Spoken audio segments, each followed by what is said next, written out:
Hello everybody, welcome to iExamB. In this video, we are going to compare NIACL AO Legal and IBPS SO Law exams. हम बात करेंगे exam pattern, syllabus and preparation strategy for both these exams together, starting with the dates and the vacancies. NIACL law में 70 vacancies हैं। आप exam form fill कर सकते हैं from 1 August to 21 अगस्त। आपका फेज 1 का एग्जाम 9 सितंबर को है and phase 2 exam is on 8 October. Law officer में आपकी सिर्फ 10 ही वैकेंसीज हैं। जिन भी बैंक्स ने एनआर लिखा है that is not reported, they may report vacancies और इससे आपकी वैकेंसीज इंक्रीज हो सकती हैं, बट फॉर नाउ आप 10 ही वैकेंसीज लेकर चलिए। यहाँ पर भी इंपॉर्टेंट डेट्स में आप फॉर्म फिल कर सकते हैं फ्रॉम 1 अगस्त टू 21 अगस्त। आपका प्रीलिम्स का एग्जाम है 30 दिसंबर को और मेंस का एग्जाम है 28 जनवरी को। आप दोनों ही एग्जाम्स के लिए फॉर्म 1 अगस्त से 21 अगस्त के बीच में ही फिल कर सकते हैं। Moving to the eligibility. In NIACL AO law, आप ग्रेजुएट या पोस्ट ग्रेजुएट होने चाहिए। In law with minimum 60%। आपकी एज 21 से 30 के बीच में होनी चाहिए। For law officer IBPS scale 1, आपकी एज 20 से 30 के बीच में होनी चाहिए। You should have a bachelor degree in law and you should be enrolled as an advocate with Bar Council. Coming to NIACL AO exam pattern. Prelims में आपका quant, reasoning, English तीनों होता है। सेक्शनल कट ऑफ है, sectional timing भी है। Prelims is only qualifying. Coming to mains में आपके 5 सब्जेक्ट्स हैं: quant, reasoning, English, GA and special stream which is law. एक डिस्क्रिप्टिव टेस्ट भी है, descriptive test is only qualifying. I have discuss this in detail in my previous videos, वहां से आप देख सकते हैं। For now remember 5 subjects QRE, GA and law. Sectional timings भी है। Coming to IBPS SO law, prelims में आपका रीजनिंग, इंग्लिश और जनरल अवेयरनेस है with special reference to banking industry. This is also qualifying. आपका यहाँ पे सेक्शनल टाइमिंग्स भी है, सेक्शनल कट ऑफ्स भी है, 125 मार्क्स का पेपर है। मेंस में आपका सिर्फ लॉ आता है। अगर हम सिलेबस की बात करें, रीजनिंग, इंग्लिश और GA कॉमन है और लॉ के काफी टॉपिक्स कॉमन है। सो लेट्स से इंग्लिश में आपको ये सभी टॉपिक्स प्रिपेयर करने होंगे, प्रैक्टिस करने होंगे, और रीजनिंग में आपको ये सभी टॉपिक्स प्रैक्टिस एंड प्रिपेयर करने होंगे for both these exams. Coming to GA में करंट अफेयर्स दोनों में जाएगा। Economic, banking, finance, insurance related current affairs ये भी दोनों में जाएगा। बैंकिंग वाला ज्यादा फोकस IBPS SO के लिए हो जाएगा। इंश्योरेंस वाला ज्यादा फोकस आपका NIACL के लिए हो जाएगा। रेगुलेटरी बॉडी से रिलेटेड न्यूज आपकी दोनों में जाएंगी। Banking, insurance terms respective exams के लिए जाएंगी। फाइनेंशियल टर्म्स दोनों में जाएंगी। फाइनेंशियल एंड कैपिटल मार्केट ये आपको ब्रीफली पढ़ना है। Economy related current affairs, RBI ने क्या बोला है, ये आपका बैंकिंग में ज्यादा आएगा, IBPS में ज्यादा आएगा। Types of insurance, about NIACL या IRDA ने क्या बोला है, ये आपका NIACL में ज्यादा आएगा। अब आते हैं क्वांट पर। क्वांट सिर्फ NIACL में प्रेजेंट है। I know a lot of law graduates are worried for the maths part, नहीं आता मैथ्स, बट अब आप ये देखो NIACL में मैथ्स आएगा, सेक्शनल कट ऑफ भी है। तो यहाँ पर आपको इस तरीके से प्रिपरेशन करना है कि आप कुछ टॉपिक्स, एटलीस्ट 50-60 टॉपिक्स तो क्वांट के कर ही ले। अगर आपके पास टाइम है, ज्यादा टाइम दे पा रही हैं, तो आप और भी टॉपिक्स कर सकते हैं। The one which are in bold, quadratic equation and number series, इनसे हम 5 क्वेश्चंस ईच, मतलब 10 questions from these 2 topics are expected. Data interpretation से भी 10 क्वेश्चंस एक्सपेक्टेड हैं, तो आप ये लगाइए 20 क्वेश्चंस तो आपके इसी एरिया से आ जाएंगे।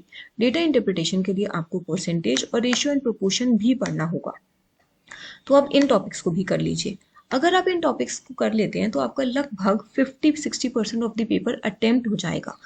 This is in your benefit.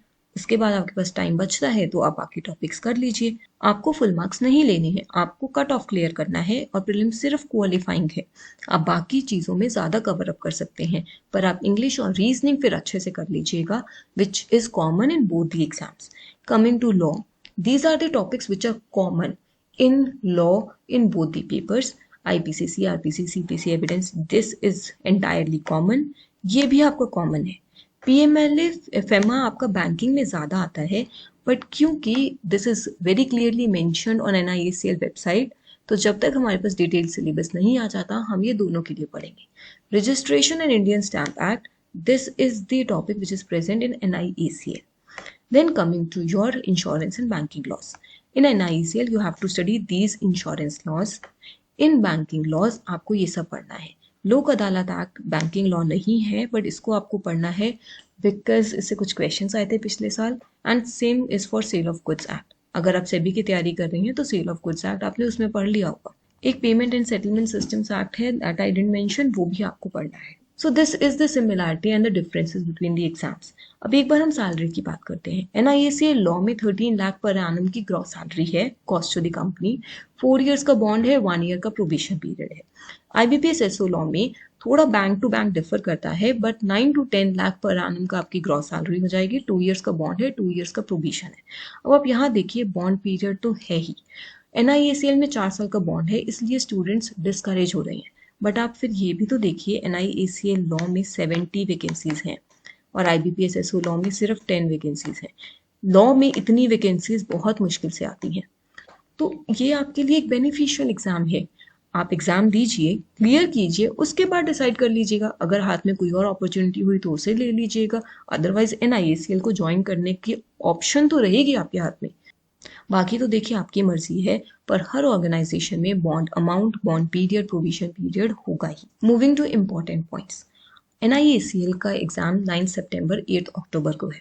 IBPS SO का एग्जाम 30 दिसंबर 28 जनवरी को है। तो क्यों ना एनआईएसीएल एग्जाम की तैयारी पहले की जाए।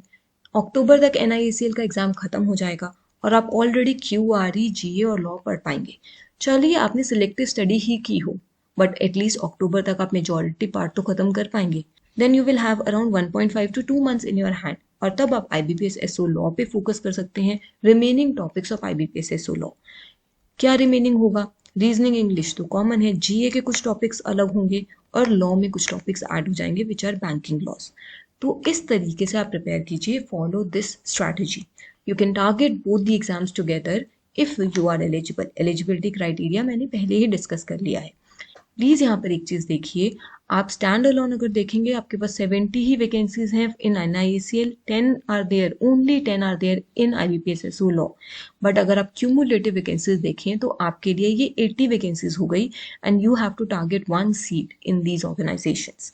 तो अपना माइंडसेट इस तरीके से बनाकर प्रिपेयर कीजिए for these exams. There is one more exam which is Airport Authority of India Junior Executive Legal. I'm still waiting for its exam pattern and syllabus. But one question that I'm getting is, can that also be prepared along with these exams? Yes, it can be prepared, but थोड़ा pattern of questions different होता है। अगर आप NAICL या IBPS SO law की बात करें, इसमें इंग्लिश के क्वेश्चंस स्पॉटिंग एरर से ज़्यादा आते हैं, कॉम्प्रिहेंशन आ जाता है, इस टाइप का आता है। एक चीज़ तो ये है कि एयरपोर्ट अथॉरिटी ऑफ इंडिया में क्यूआरए जीए की वेटेज ही कम है। आपको हर सब्जेक्ट में से सिर्फ 9 क्वेश्चंस आएंगे और नेगेटिव मार्किंग है नहीं, तो यहाँ पे एक तो ये फ़ायदा हो गया। आप क्वांट और इंग्लिश की तैयारी कॉमन कर सकते हैं, कंटेंट कॉमन होगा, पर आपको क्वेश्चंस, टाइप ऑफ क्वेश्चंस अलग मिलेंगे।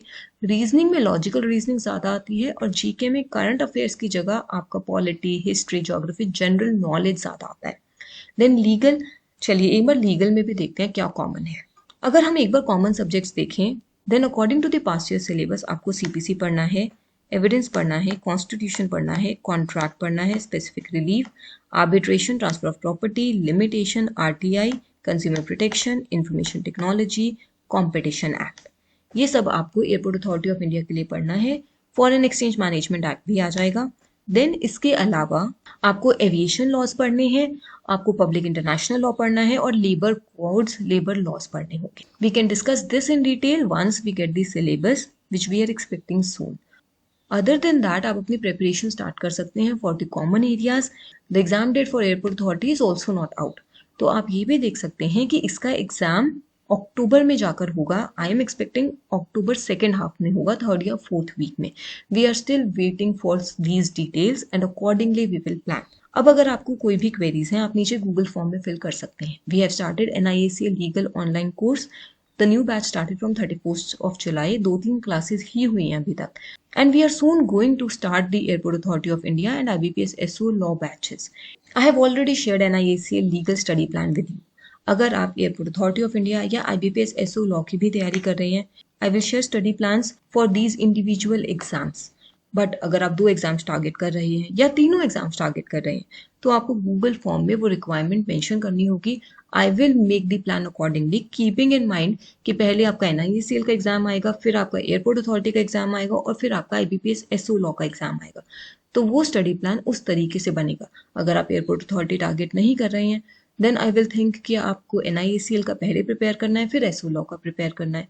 This you will have to mention in the Google form and then only I'll bring such study plans. It takes a lot of time and effort to go through the syllabus to make a study plan which can be useful for you.